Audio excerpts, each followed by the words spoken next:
Hi guys, MrRoflWaffles here. I was not expecting there to be any news today, so I'm in a cafe in the middle of LA right now. These are suboptimal conditions for this, admittedly, but there is a ton of news. Treyarch have announced the Season 1 DLC map for Black Ops 7. There's also an art book for Black Ops 7, or slash just for Treyarch coming out that looks really cool, even though it has some problems, and there's a bunch more stuff to cover as well. So we're just going to get into it today. I know the setup is a bit weird. I'm doing my best, okay? I'm really doing my best. So without further ado, let's take a look at the new dev update, which announces their biggest post-launch content drop in history. All right, here we go. We'll watch this first, then we'll get into the other news. Season 1 is a massive moment for us as it kicks off the entire chapter.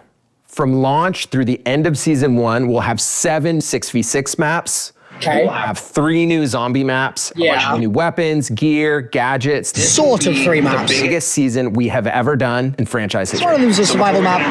Another one's a survival map. Nuketown 2025 will be coming shortly after launch on November 20th. Okay. At our remastered version of Nuketown 2025 from Black Ops 2, see some vibrant colors and some cool spots for wall jump. Interesting. Let's take a look at one of our new maps, Fate. The first time players went to this Menendez compound in Nicaragua was in the Black Ops 2 mission, Time and Fate. This map is a play on that and the fate of David Mason and Menendez through the Black Ops 7 story. Next up, we'll take a look at Odysseus. This map is based on the Black Ops 2 mission of the same name. And then we got Utopia. They're really going for the trippy vibes. All right, we're going to skip forward to the zombies bit here. Here we go.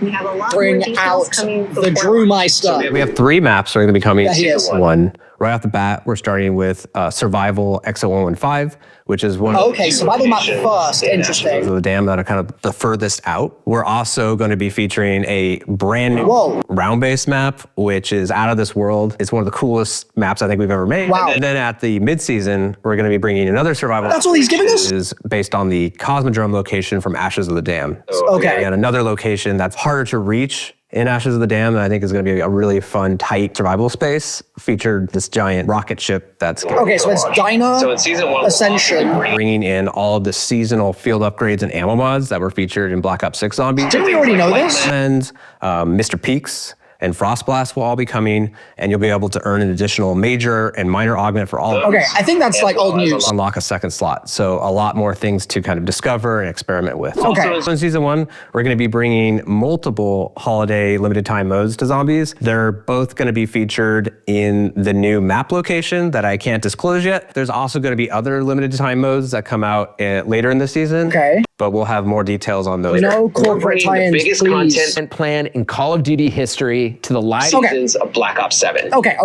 We get the point. It's news that we did already know, but I'm so curious about this one shot of the map. Like, what is that? It looks so spooky. It's like a gun, but it's like a cannon, more like, or there's a Tesla coil looking thing. Okay, I've reviewed the evidence at the library because I couldn't really fully see my screen when I was at the cafe just then. Turns out I do know what's going on here. This is a planetarium, and the device in the middle looks like it's a projector that's going to project stars and stuff onto this dome building, right?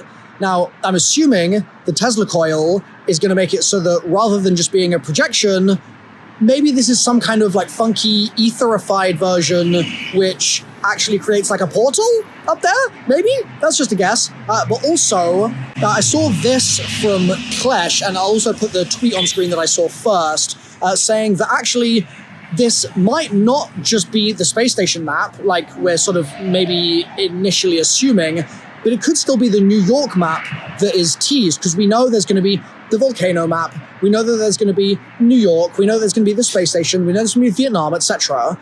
And so the reason this might be New York is that this could, for example, be Hayden Planetarium, and it could still be that New York post-nuke in a World War II where Germany won setting, and it could be Richterfen's kind of anchor map, because we're going to be seeing DLC maps for all of the characters, with each of them having their own kind of anchor, their own story to tell on that map. So it seems like that might be what's going on there. This might be a dark ether planetarium of sorts. But anyway, I'll get back to my previous clip of me kind of theorizing and looking at this now. I don't know what I'm even looking at, and I like that. That's so good to have those sorts of mysteries and those sorts of things to chew on and be like, what is this? So honestly, pretty cool. Let's now look though at this next tweet that I just put out, which is this. So season 1, the zombies map is going to be called Astra Malorum, which I believe is Stars of Evil. So we've got Shadows of Evil, and now we have Stars of Evil. Low-key, this thing has hella aura in my opinion. Actually, looks like Telixian here has a really great little comment to add. Astra Malorum translates to Stars of Evil, like I said, accompanied by the Eye of Providence. So if we take a look at that here, the image shows a symbol. Okay, AI overview. Would have liked a real source. The image shows a symbol known as the Eye of Providence, also referred to as the all-seeing eye. The symbol has been used throughout history with various meanings. It typically represents the eye of God watching over humanity, depicted as an eye within a triangle surrounded by rays of light or a halo. Yeah, we've seen that before with the Illuminati. Well-known symbol in Freemasonry where it represents the watchful care of the supreme architect. A famous example of it can be found on the reverse side of the Great Seal of the United States, which is also the $1 bill. Yes. Yes. Yummy. Delicious. Tasty, appetizing, satiating, fantastic. I love this. I like this. I like when they do a thing and they don't over-explain a thing, they don't overly show a thing, they just say, here's a little morsel, here's just a little bite, a singular lick of the spoon, you know what I mean? I think it looks cool. It's early days, right? And there's a million other things that are worth criticizing in Black Ops 7 and blah, blah, blah. But sometimes you just got to call a spade, and sometimes you got to call a morsel. And this is a tasty morsel. I like the look of this. I'm a bit blown away that they're telling us about this now. The game's not out yet, and they're already telling us the map name. I don't think I hate that, because we already know what the maps are going to be from those leaks. Right? We already know we're getting the map at the base of the volcano that's erupting. We already know we're getting a map that's a space station set in the dark ether. Stars of Evil, right? Like, we already know that. So rather than just pretending like it's a surprise, maybe them telling us a little earlier and giving us stuff that's actually Treyarch-led, maybe that's the better option, right? Like, I feel like I would prefer that to endlessly being sort of walked around and led by all of the leaks that might be happening in a given year. I feel like Treyarch-led marketing is always superior. So I'm excited by this. And I have to say as well, this follows this other update that they did, this other dev update with Matt Scrance, where he announced a bunch of massive positive multiplayer changes. And that was a huge win. Like, I tweeted saying, this seems just like win after win, super positive changes. They seem to be killing it on the multiplayer side with regards to feedback implementation. They also did the Zombies dev talk the other day. The Zombies dev talk the other day, low-key, was really good in my opinion. I didn't agree with a lot of the decisions that they made in the Zombies dev talk. I thought that there were elements in there that fundamentally felt like they were either misinformed or they weren't explained quite well enough, but I was very positive about the fact, and I said this in the video, that it finally felt like we were getting a little bit of communication where I felt like the devs themselves were able to answer some of the questions the community actually had. Again, granted, there is room for improvement. It was not perfect, but it was so much a better step in the right direction compared to the like corporate crap that I'm so used to seeing for just the Call of Duty franchise in general.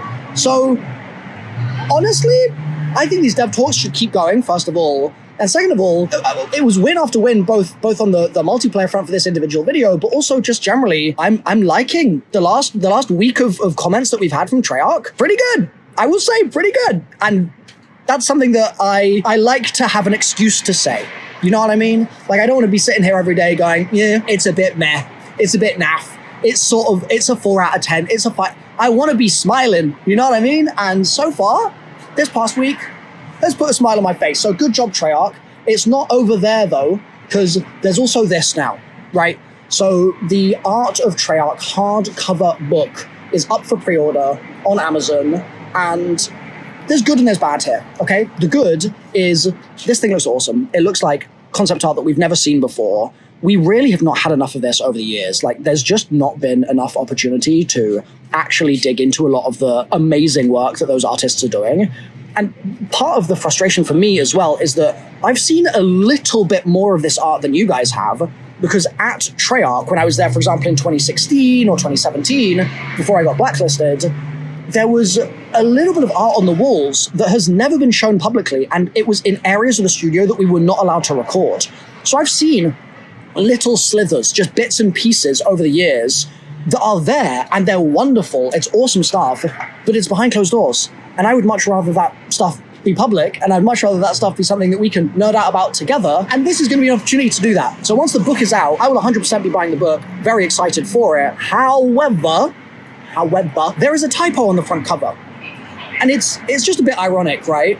To have a book celebrating the art of Treyarch, and for there to be a glaring issue in the art. It says, the art of Treyarch celebrating 15 years.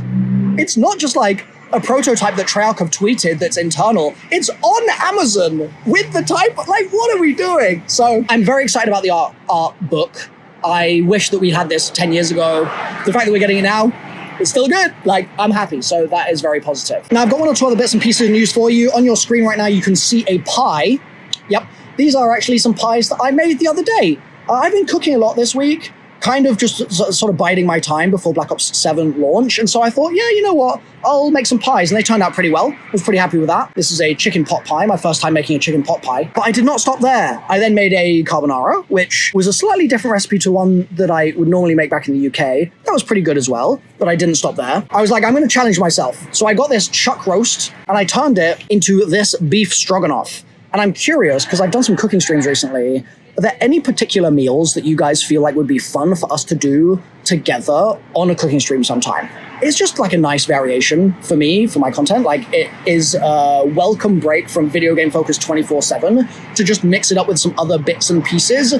And cooking beef stroganoff took like 5 hours, so honestly, that would be a pretty good stream meal. But let me know. I don't know. I thought this would just be a fun thing to squeeze into the video here. I'm also thinking right now of doing this carrot cake recipe. It's a vegan one. My dad's vegan, so I figured I'd make a vegan carrot cake and then I can give him some. That might be nice. But yeah, just an aside of one of my many Milo hobbies that you guys don't get to see as frequently. Also, in the last few days, we've seen some of the results of the Arc Server Slam, which was pretty successful, I think, except they had a similar issue to what Zombies struggled with during the Black Ops 7 beta, which is that they gutted a lot of the game's systems and only gave people a little slice of what to expect, and it made the game look a lot worse than the actual product really is. Like, there's been previous betas for Arc Raiders, which have been more expansive, more of a slice of the full game, and people have been very positive about them. Whereas the Server Slam, people were like, well, this is kind of boring because there's nothing to do, there's no progression, there's no this, there's no that. This is the exact same thing that I've been saying about the Black Ops 7 Zombies beta having no augments and having such a sort of narrow slice of the game's systems. I feel like it's a poor representation of the final product, and so of course I didn't really like it because it wasn't Black Ops 7. Like, it's a version of the game we will never see again. And I think that Treyarch hopefully recognizes that a lot of our feedback right now is feedback to a version of the game that will no longer exist in a week, or 3 weeks rather, when the game comes out. So it's been quite vindicating to see the same problem happen in Arc Raiders and the same comments be made, because what I've been saying over here, and I think people think that I'm just like being a negative Nancy about the beta, and it's like, no, I just don't think it was a good demonstration or representation of the product.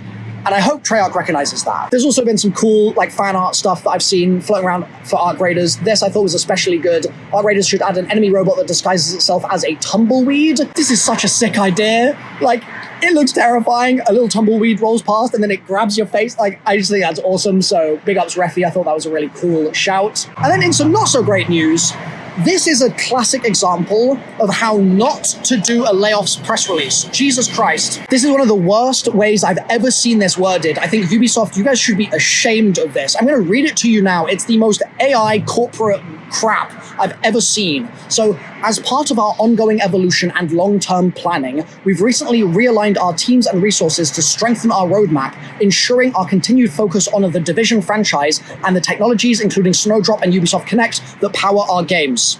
Okay, it's a bad start. Then, to support this transition responsibly, we introduced a voluntary career transition program, dear Lord, voluntary career transition program, giving eligible team members the opportunity to take their career next steps on their own terms, supported by a comprehensive package that includes financial and career assistance. Massive remains fully committed to our roadmap to creating great experiences for players around the world, including the Division 2, the Division 2 Survivors, the Division Resurgence, and the Division 3. These projects continue with strength, focus, and ambition, and we look forward to sharing more in the future.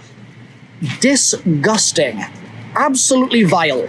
Like, I love working with Ubisoft. I have a great relationship with Ubisoft. I've worked with them for a decade plus. I've known Ubisoft for so long. There are so many talented people at that company in the various studios that they have. There are so many hardworking people there. They are, I'm sure, all absolutely cringing off the face of the earth right now at this disgraceful press release. It's awful. I said it to them, like, I quoted it saying, you guys need to just say that you laid people off. Like, Jesus Christ, the corporation speak is absolutely unbearable, and it really is. Just don't do this. We get it. The games industry is in a difficult place right now.